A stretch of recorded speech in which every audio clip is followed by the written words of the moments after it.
देखिए, अभी तो एक ही रिपोर्ट आई है उसकी। अब भारत की कौन सी एजेंसी डूब के मरेगी, क्योंकि भारत की सारी एजेंसियों ने कहा था कि इसमें दलाली नहीं हुई। सुप्रीम कोर्ट ने भी उसमें जांच करवाने से रोक दिया था। तो अब कौन कौन इसमें फंसेंगे? हमने तो पहले ही कहा था, क्योंकि इसमें कोई बीच में दलाल नहीं था, सीधा भारत का प्रधानमंत्री डील कर रहा था। फिर बताइए, 1 मिलियन यूरो किसको दलाली दी गई है? पहले ही ये जितना जो कहता है, ये कहता था ना खाऊंगा ना खाने दूंगा, अब सामने आ रहा है कि खाऊंगा भी और यारों को खिलाऊंगा भी। अरे मोदी क्या आया है, ये दो सरकारों की बिल्कुल सीधी वो थी डील, इसमें कोई बिचौलिया नहीं था। मोदी इस डील में वो था, मोदी ने कहा था कि ये बिल्कुल गंगा की तरह पवित्र है, मैंने डील की है। तो मोदी जवाब दे कि ये मोदी ने खाया या राजनाथ ने खाया या अमित शाह ने खाया या निर्मला सीतारमण ने खाया, और कौन खाएगा? तुम सोचते हो हमारे देश में जो दल्ले एजेंसी बैठी है बस वही बची है? वहाँ की एजेंसी उन्होंने जांच की है और उसकी एक रिपोर्ट आ चुकी है, 2 रिपोर्ट अभी बाकी है, उनका भी खुलासा होगा। और शायद वो तो नाम भी बता देंगी कि मोदी ने ली है या अमित शाह ने ली है या यहाँ के रक्षा मंत्री ने ली है तो या यहाँ के वित्त मंत्री ने ली है। किसने ली है सबका नाम आएगा उसमें। 8,500 करोड़ के हाथी में चलता है, 1 लाख 10 लाख का सूट पहनता है, 1 लाख का चश्मा पहनता है और 1.5 लाख का पेन रखता है और दिन में 10 ड्रेस बदलता है और कभी सींग लगा टोपा पहनता है तो कभी दाढ़ी बढ़ा के पहनता है। तो ये क्या है? फकीर ऐसे रहते हैं? ये फकीर होते हैं? राजा महाराजाओं से भी ये देश का किंग जोंग बनने की पूरी कोशिश कर रहा है। बच जाओ, आपके बच्चों को बिल्कुल तुम्हें जो है वो बना देगा, क्या बोलते हैं, फकीर भिखारी तुम्हारे बच्चों को बना देगा। अभी तो तुम्हें ये लग रहा है कि किसान फंस रहा है, किसान नहीं, SC ST OBC। जब तुम्हारे सरकारी नौकरियां रहेंगी नहीं तो आरक्षण क्या लेके झुनझुना बजाओगे? जब सारा देश बिक जाएगा क्या करोगे उस आरक्षण का? उस सर्टिफिकेट का क्या करोगे तुम लोग?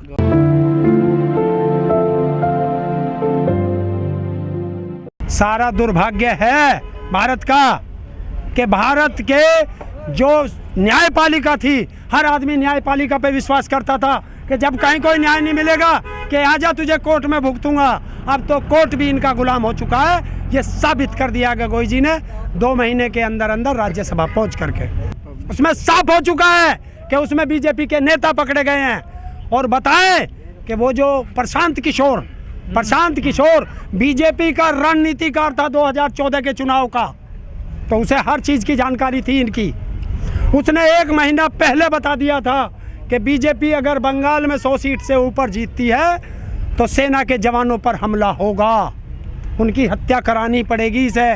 और देखो चुनाव के बीच में 24 जवान शहीद हो चुके हैं, 30-32 घायल पड़े हैं और 15 लापता हैं।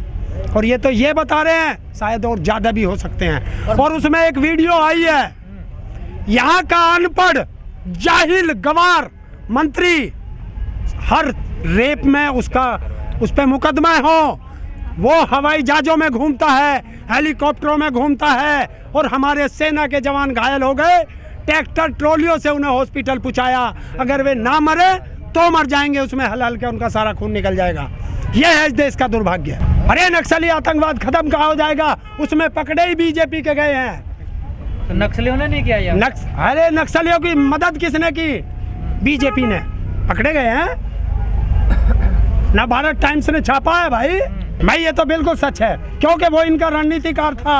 अब तो टीएमसी का। अरे अब वो कहीं भी हो, देखिए मैं जिस घर में रहता हूँ उस घर की मुझे सारी जानकारी है, चाहे मैं उस घर को छोड़ के दूसरे घर में चला जाऊँ, लेकिन उस घर के हर मेंबर की, हर सदस्य की मानसिकता क्या है वो मैं जान चुका हूँ। गृह मंत्री कह रहे हैं कि बदला लिया जाएगा। बदला तो हर बार कहते हैं, ये तो तब भी कहते थे कि पाकिस्तान से 1 सर के बदले 10 सर लाएंगे और रोज हमारे जवान पाकिस्तान बॉर्डर से लिपट के आ रहे हैं तिरंगे में। एयर स्ट्राइक की तो थी उन्होंने। उस एयर स्ट्राइक से हुआ क्या हुआ? 350। अरे वहाँ 500 मर गए हो, हमारा मरना बंद हुआ? हमारे बेटे तिरंगे में लिपटने बंद हुए?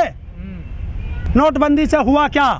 उन्हें ये उद्योगपतियों का फ़ायदा किया कि तुम्हें जो है हजार के नोट के लिए तुम्हें जो है 2 तिजोरी रखनी पड़ती थी।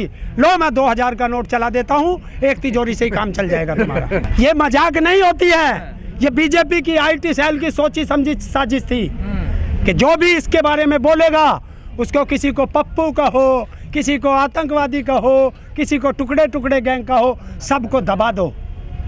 ये चाल होती है राजनीतिक पार्टियों की। मैं कह रहा हूँ सब आओ, एक साथ कूद जाओ। अभी है नहीं, अभी है, थोड़े हैं, सबको आना पड़ेगा। अभी जागरूक कम है। यूपी का जाट तो ओबीसी में आवे तो फिर आइए। तो मर रहे हैं। अरे SC कहाँ जागा? आपने तो ओबीसी मैं तो अरे सबका कह रहा हूँ, केंद्र में भी तो OBC है, वो भी आ जाओ।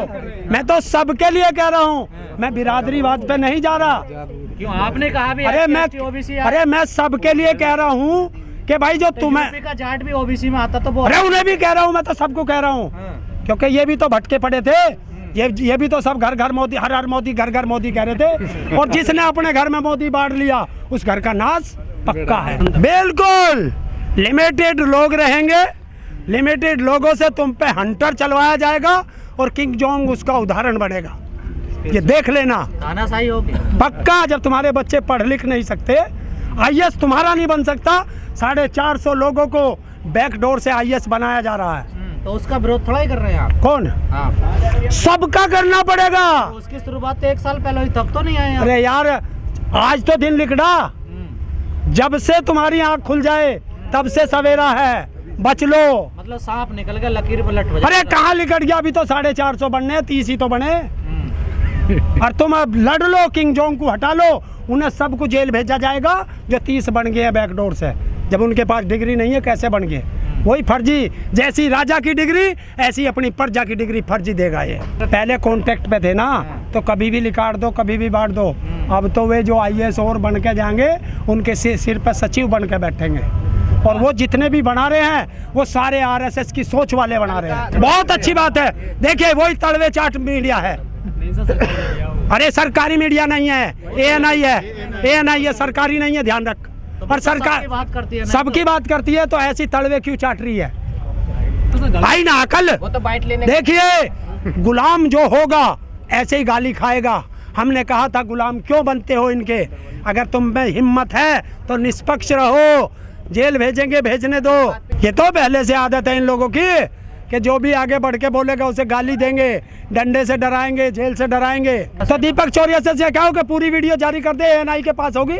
पूरी क्यों नहीं करते? वो तो लाइव चल रहा था। है? वो तो लाइव चल रही थी वीडियो। नहीं, मैं तो ये कह रहा हूँ एडिट कर दी, और वो किसी छोटे मोटे ने नहीं, भारत के भूतपूर्व IAS ऑफिसर, जो हिंदुस्तान का सबसे ज़्यादा पढ़ा लिखा, सबसे ज़्यादा इंटेलिजेंट IAS ऑफिसर था, उसने वो जारी करी है, सूर्य प्रताप सिंह ने।